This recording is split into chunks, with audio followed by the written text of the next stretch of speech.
చిన్ననాడే అన్న ప్రాసన అయ్యిందో కన్యదాని వన్య ప్రాసన అవ్వాలో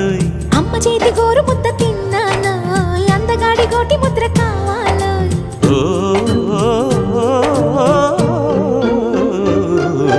కాస్త నన్ను నువ్వు నిన్ను నేను కోరుకుంటే కోరుకున్న చోట నువ్వు నేను చేరుకుంటే చేరుకున్న చోట ఉన్న దీపం మారుతుంటే ఆరుతున్న వేళ కన్నెకాలు జారుతుంటే